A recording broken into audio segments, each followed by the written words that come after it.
gbogbo èèyàn tó bá ti tán kámẹ́rà ò bá jọ ọmọ ọdún méjì ló tán kámẹ́rà kan gbé sórí àpótí gbogbo everybody máa rọ́ lọ́bẹ̀ ni gbogbo everybody ṣáà ń support Genesis ń gbà yẹn gbogbo èrò nígbà tí Genesis yẹn èrò wọ́n máa bẹ̀rẹ̀ sí ní comment wọ́n máa bẹ̀rẹ̀ sí ní share wọ́n máa bẹ̀rẹ̀ sí ní comment wọ́n máa bẹ̀rẹ̀ sí ní share ká ṣe show Kwame náà lọ gbé Kwame náà wà ń gbà yẹn náà Kwame náà ṣe show dòru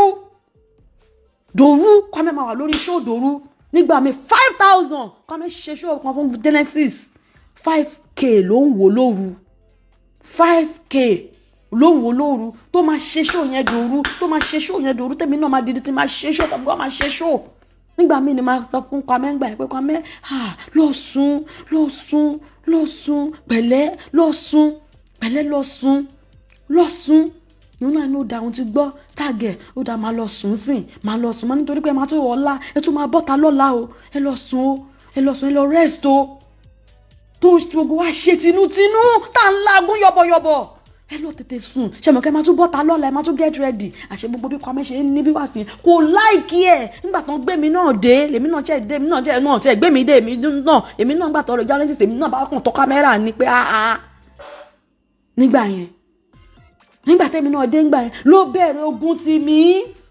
kọ́ máa dá mi lóhùn wọ́n fẹ́ wá gbọ́ ọkọ ọlọ́kọ ni kọ́ máa wò mí kọ́ máa lọ sórí platform mi wọ́n wá dá lóhùn nígbà yẹn tẹ́pẹ́ àwọn èèyàn wá kógun yẹn ṣẹ́ lòun pìkélé kọ́ máa dá lóhùn kọ́ máa wélé ni wọ́n ṣe kí ni wọ́n bá wá sórí platform lọ́ba bẹ̀rẹ̀ sí ní wò mí gbogbo ṣe gbógun tì mí gbà yẹn náà tó bá káàkiri ọ̀dọ̀ wọn platform oríṣiríṣi ó bá èèyàn jẹ́ kú bẹ́ẹ̀ ṣe rí yẹn òkété Dorcas ó bá èèyàn jẹ́ kú gbogbo ohun tó máa ń ṣe lójoojúmọ́ kó máa bèèyàn jẹ́ ni òun tó máa lóun pèèyàn irọ́ ló pa ó pè èèyàn kú bẹ́ẹ̀ ṣe rí yẹn ó máa pèèyàn lẹ́yìn kọ̀ọ̀kan ni ẹ sá fún lágbájá kan o ẹ sá fún tàmẹ̀dò kan o ẹ sá fún lágbájá ṣé láwọn tó bá ti sọ pé kán sá fún lágbájá kán sá fún tàmẹ̀dò àwọn gbogbo lóró wọ́n máa ní low self esteem tẹ́ bá ti rí àwọn speaker kan tó bá ti ní sọ pé be careful for this person o be careful for this ìwọ gangan ni kò sá fún ìkọ́ tó fẹ́ léèyàn lẹ́yìn ẹni wọ́n ní máa ń lo self esteem wọn kì í fẹ́ kẹ́ lòmíì bá wọn ṣe competition wọ́n máa fẹ́ kó jẹ́ páwọn nìkan ìwà tó ń kété tó wà nínú ayé ẹ̀ nìyẹn tó ń ba ayé ẹ̀ jẹ́ lọ nìyẹn ẹ bá máa press love and like. ní tí mo bá ní dámọ̀ tí máa ṣe expect rẹ̀ ni mi ò ní dámọ̀ tí lọ́wọ́ ń sìn but bóyá tí mo bá ask around ẹ mọ̀. Ẹni tí mo bá ní ṣá. Ok, ṣé o fẹ́ lórúkọ mi láti fi ìwọ̀n ò ní ṣe ni. Wọ́n tún wá ní ṣé wàá lórúkọ mi láti fi collect contribution tíbẹ̀ òye ò bá yé eyín kí n láyé eyín as speaker ṣé wàá kúkú lórúkọ mi kó bá mi fi collect contribution kò tún lórúkọ wọn gẹ́yìn ní kàó wicked àwọn tó ń tẹ̀lé torí owó tó ń ṣe pé kínní wọ́n máa kù sí most wọ́n máa wà disappointed lórí fídíò lórí nǹkan tó ń gbọ́ ẹ̀ tí tó bá ti tan fídíò tó bá ti ra viewers fún wọn kò máa ra viewers fún wọn àwọn èèyàn olówó yẹn wọ́n ra viewers fún wọn ẹ̀yin kàn máa rò pé bóyá wọ́n ní viewers ni wọn ẹni tó bá ti jẹ́ bí olówó tó wà lórí platform máa ra viewers fún wọn ẹ rò pé èrò rẹpẹtẹ ń wò wọn kì í ṣe kò ń ṣe organic tó bá ti ra viewers fún sí tó dé ẹ máa já máa la gbó Auto Bola I love you máa ṣàbòsí sìn I love you Auto Bola wọn lè dẹ́rìn wárú I love you ma I love you a máa post picture wọn lẹ́mẹ̀wá I love you ma I love you lórí irọ́ tó bá ti rérò ohun tó ń ṣe ti ló ti bí dípò gbogbo èèyàn ló love òun tó bá ti tọ́ kámẹ́rà àti tán rọ́ lọ́bẹ̀ I'm love gbogbo tiẹ̀ love am internet love ló máa ń wá internet love ni wọ́n love lórí irọ́ ẹni binigẹ́yì gbogbo èèyàn ń sọ godmother ẹ sá 440 fún kì í ṣe èèyàn gidi. bí àwọn orí Facebook náà kí má lọ forúkọ yín ṣe kó máa búlé yín ẹ̀mọ́. ó ní tóun bá gbórúkọ yín síta pé kóun ṣe contribution fún yín ibi tó ń lọ nìyẹn tó rọrọ yẹn ò yé yín kí n láyé yín ó ní tóun bá gbé síta ó ní wọn kọ́ máa búlì yín kò tún fẹ́ ṣe é fún ní o kò tún fẹ́ fi platform ẹ̀ tún gbowó fún ní o ibi tó kórìíra ẹ̀ dé ló wá lọ ń ju stars 6,000 lé ní pé I love you màámi mo kàn wò báyìí pé so ṣé Auto Bola náà wá hungry bẹ́ẹ̀ yẹn ni pé ò gbúdọ̀ sọ̀rọ̀ o ṣé kí ló máa ń pè kí injury and kíní kan after kíní kan kí ló medicine after kí ló máa ń pè kíní yẹn náà nǹkan tí ò bá mọ́ so $6,000 àbí kí ló mọ ní $6 6,000 stars tó fún wọn yẹn so ìyẹn ló fẹ́ pa gbogbo ẹ̀sìn tó fúnra ẹ̀ rẹ̀ yìí ó fún Auto Bola lẹ́sìn o ó ṣẹ̀sìn ara ẹni ẹ bá wa ṣí ẹ̀ṣẹ̀ bá máa press love and like ẹjọ́ ẹ má gbàgbé ó ṣe ẹ̀sìn ara ẹni ẹ̀sìn Auto Bola kọ́ ló ṣe ẹ̀sìn ara ẹ òun ló ṣe nítorí pé àwọn èèyàn fi mọrú èèyàn tó jẹ́ Auto Bola ìyá mi you are blessed ma nothing do you ìyá mi we love you ẹ jẹ́ bá mi press love fún Auto Bola ẹ bá mi show some love sí Auto Bola for 1 minute please guys please help me show some love to Auto Bola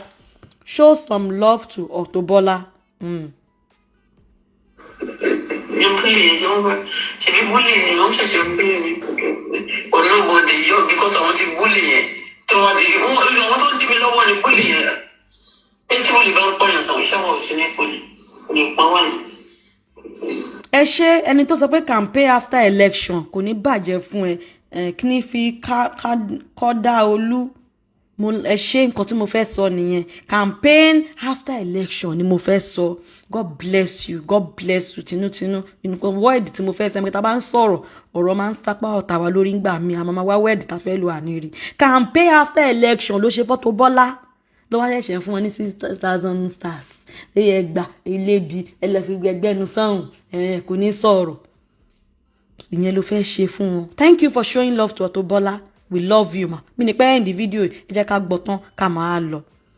Campaign after election ó wá lọ sórí platform wọn lẹ́nu ó wá fún wọn ní 6,000 stars ó wá ní I love you mama you don't love her it's fake genje love Auto Bola don't be carried away with that love fake ó fẹ́ pa yín lẹ́nu mọ́ ni kẹ́ má lè sọ̀rọ̀ pé ìkànnì nǹkan tó ṣe fún mi so 6,000 stars wọ́n fẹ́ fi pa yín lẹ́nu mọ́ kẹ́ má lè sọ̀rọ̀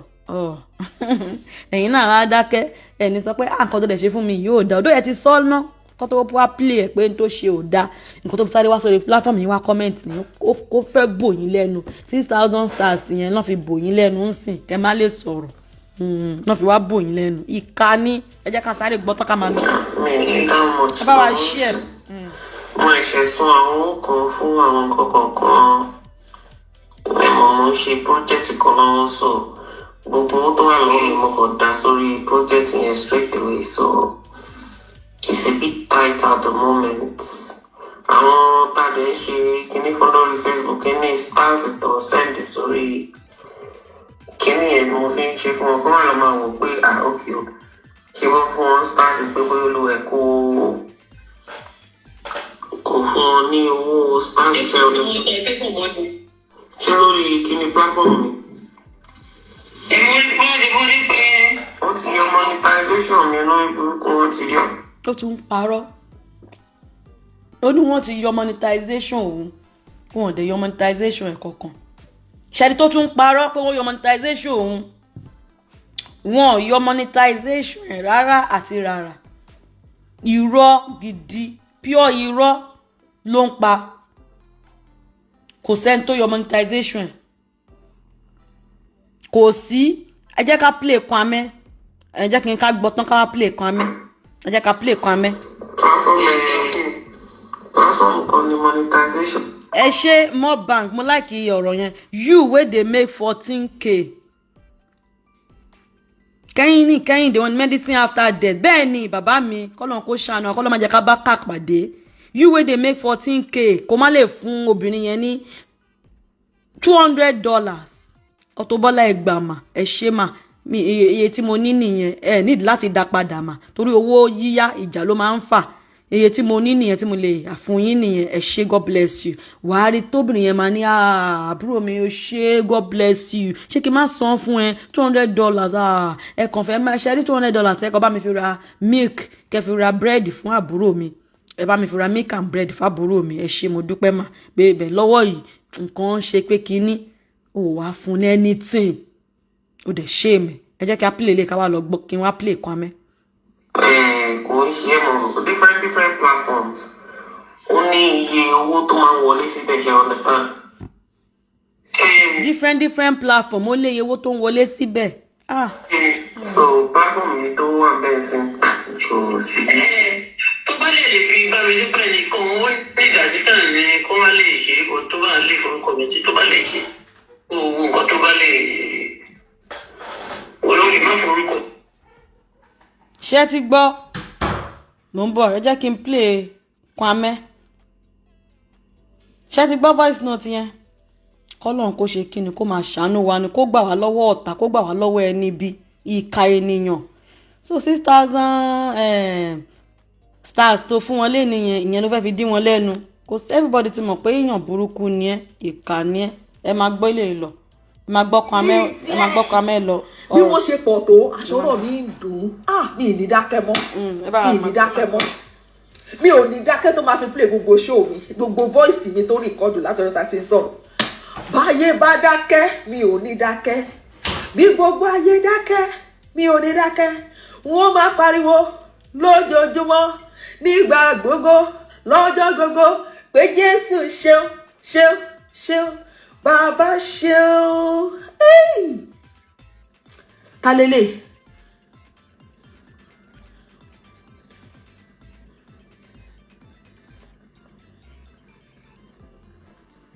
Àbólóṣì ni ẹ̀yìn. Ok, wọ́n ti bá mi block ẹ̀. Àbólóṣì ni ẹ̀yìn. Òkété ti gba block, ó ti gba Tolúwanidébì. Ó fẹ́ gba Tolúwanidébì blog but àti rọ́gbọ́n dá sí. Òwe fún ẹ̀yin tó kù. Òwe tó bá wù yín ẹ fi tara wájú kọ́gbọ́n. Tó bá wù yẹn má kọ́gbọ́n bẹ́ẹ̀. Òkété kò ń ṣe èèyàn ẹni tó sọ lókété ẹni yẹn ó rorúkọ sọ òkété lọmọ láti lẹ̀ ajẹnifẹ́ ni ó ti háàkì péjì mọ́ mi lọ́wọ́ ó ti gbà ó ti yọ gbogbo kátẹ̀wá ní Facebook tiẹ̀ wá fún ẹ ní punishment ọmọ ayọ gbogbo admin ó ti yọ gbogbo admin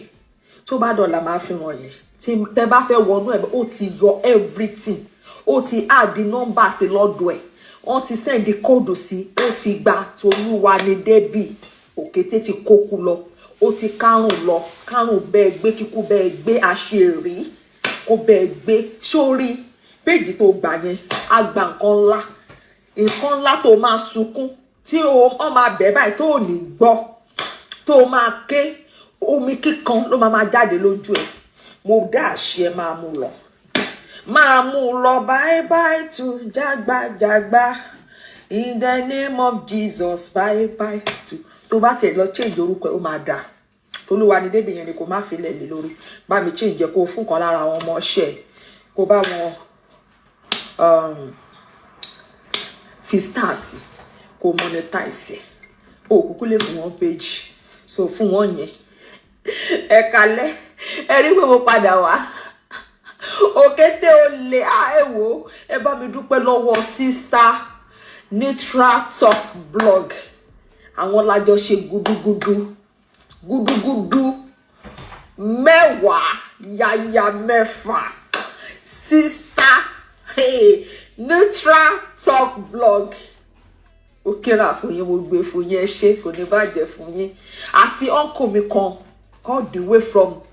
Nigeria wọ́n ṣe gudugudu méje yàyà mẹ́fà tá a ṣàfẹ́rí ẹyọ kan ìgbà if not méjèèjì ni ò bá wọ́ lọ báyìí bí ejò òkété ti jí mi ní péjì máa mú lọ orí burúkú ló ṣe ó ti gba péjì Kwame wàhálà ẹni tó súnmọ́ ẹ̀ bá máa press love and like ẹ fún wa ní star o ẹni fi ẹ ṣàdmí mọ báńkì kí la ṣe léèní irú ilé náà ló ní kí n má sí London má sí wọlé o wèrè ò bá ti wá gbọ́kàn lọ́wọ́ mi o ẹ bá wa ṣe ẹ bá máa press love and like ẹ bá wa press kò ń fẹ́ wúlọ tẹ́bọ̀ àbórí táyé kò láìpẹ́ ìtọ́wọ́ ẹ̀ dàbí ọwọ́ àwọn kùkùté mi ẹ mọ wà péjì Kwame ó ti gba péjì ẹ̀hún ló ń sọ yẹn ẹ bá máa press love and like blog fọ́ọ̀tù ẹ̀ tó ti delete ó lọ flag ẹ̀ down bó ṣe ń gbé picture mi kí ọmọ ni tí ìbá lè flag ọmọ gbàgbé òṣì o mo lè organize fẹ́ tó máa flag tó máa dààmú ayé ẹ̀ ok a lo picture ẹ̀ mi ò ní blogger púpọ̀ àfàwọn tọ́lọ́run kó sínú tó ń ṣàánú mi wọ́n rò pé mi ò tí ì fẹ̀rẹ̀gẹ̀dígẹ̀ wọ́n dúró tì mí lọ́lá àánú ojú tí ò ń já tọwọ́ bojú òun náà ní sí mi tó fi dúró tì mí ẹni yẹn dẹ̀ blog picture kan mo ní yes this is real òkété mo dẹ̀ share òkété dẹ̀ ṣe kí ni ó dẹ̀ flag ẹ̀ down real òkété ó ti flag real òkété down mo share látara ó ti flag ẹ̀ down so ó ti gba page lọ́wọ́ mi o bọ̀ síbẹ̀síbẹ̀ Olúwa dára mo máa ṣe kí ni máa sọ tẹnu mi lórí social media tí n bá tún ṣí page tí mi ò níyàn kan mo sì máa dúró lórí social media èyí tó gbà kó nínú page méjèèjì tí mo ní kò sí èyí tó bá mi ṣí òkété ò bá mi ṣí page rẹ̀ ẹyọ kan péré tó fẹ́ fún mi mo ní mi ò fẹ́ tó bá fẹ́ fún mi ní oúnjẹ tó bá ti fògùn yàgbẹ́sẹ̀gbẹ́ mi ò kì í gbà ṣebí mi ni mi ò gbà ṣebí ní page monetization mi ò padà gbà mo ní mi ò fẹ́ yín mi nù mo ní mi ò ní gbà orúkọ mi tó fi sí bá yọ mi ò ní lò. a ní láti máa gbé ṣòkan amẹ́ǹsì nítorí péèjì ẹ̀ tí òkété mi ò dé gbà. Dorcas ti wo orí péèjì ẹ̀ lọ́sọ̀mọ̀ pé admin ni níbẹ̀ ó ti ń ba péèjì ẹ̀ jẹ́ so a ní láti máa gbé sẹ́bà máa press love and like kò bá mi ṣe kankan nínú a ní láti máa gbé tó bá ti ń ṣe. ó kọ́ dúró sínú ẹ̀ ó ṣorí burúkú nínú ẹ̀ ó dẹ̀ ti gbé lọ so èmi dá àṣẹ kó máa mú lọ gbogbo show tí mo ṣe pátá tó delete máa tún repeat èmi ni mo sọ bẹ́ẹ̀. ó ti delete gbogbo show ẹ̀ ó delete gbogbo show ẹ̀ pátá ó ti delete gbogbo show tí Kwame ṣe fún. ìwé tí mo fi react nínú ẹ̀ àfi tí má rí lórí YouTube ó ti delete gbogbo ẹ̀ èmi náà mi tẹ́ mo kọ́kọ́ rí kí Kwame tó rí lèmi ti kọ́kọ́ rí ẹ̀mọ̀ kémi sharp mo ti ọkọ mi náà sharp ẹ̀ mo ti kọ́kọ́ rí ṣáájú ẹ̀ mo ti rí ṣáájú Kwame ó ti gbé gbogbo ẹ̀ lọ so a máa gbé sórí ibi inú ti rọ̀ ń sìn àṣìṣe inú mi ó máa ti má bínú máa tó bá ti rọ̀ abákan amẹ́ ọ̀rẹ́ mi máa gbé sórí pé agbára mi lọlẹ̀ kó lọlẹ̀ nǹkan sí inú mi ti rìn gíní ó ti ń rọ̀ ó ná mi mo lè máa ṣe báyìí lọ títí náà ilé ayé yìí bẹ̀rẹ̀ ó kéré gan ó ti understand èèyàn abínú pọ̀ tó bá tásìkò kan ìbínú yẹn a máa lọ ni a máa kó ń ṣọ̀lẹ o ó normal èèyàn gbọ́dọ̀ gbé ìbínú sínú for life kò dá fún ẹ tiwa básìkò tó bá wá ọmọ pọ my dear girl so ọ̀rọ̀ mi bá òkété ti gbé tolúwa ní débi mi ò ní access sí tolúwa ní débi ó ti gbé lọ ó ti yọ mí nínú admin gbogbo àkáǹtì bíi 3 tó wà ńbẹ̀ ó ti yọ dànù òkété nǹkan tó ṣe nìyẹn o so ẹ̀yin tẹ́ bá ṣì ń bá dòwò pẹ́ ìrí pọ́nà lónìí má máa gbé UK mi á ti mú wọlé má ti má èmi mo lè ní kẹ́mi àtọkọ mi lọ ṣeré ń bẹ̀ ẹ ti understand ìwé ilé ìyá gbọ́kọ mólúwẹ̀ lọ́wọ́ ó máa gbà ó pé kò lè rọ́kọ mi gbàṣà tó rọ́kọ mi ó lójú oúnjẹ tó máa ń jẹ kò láìka àwọn òfìlè kò láìka òfìlè ọmọ kó ọkùnrin wọn ní taste oníkálukú ní taste so ó kọ́ sí mi kó má rọ́kọ mi gbà ó kọ́ sí mi àti tó bá lu ètekéte tí iye ẹ̀ bá dẹ̀ bá sáré oògùn nìkan so ẹ dẹ̀ mọ̀ pé nǹkan téèyàn bá fóògùn ṣe kò sí nǹkan tó bá fi pa wá láyé ọjọ́ tó gùn bá máa já àlùpàmọ́kù náà máa fi ronú tó ń ṣe so oògùn lọ títí ẹni bá ń ṣe oògùn aṣọ ẹ̀ máa.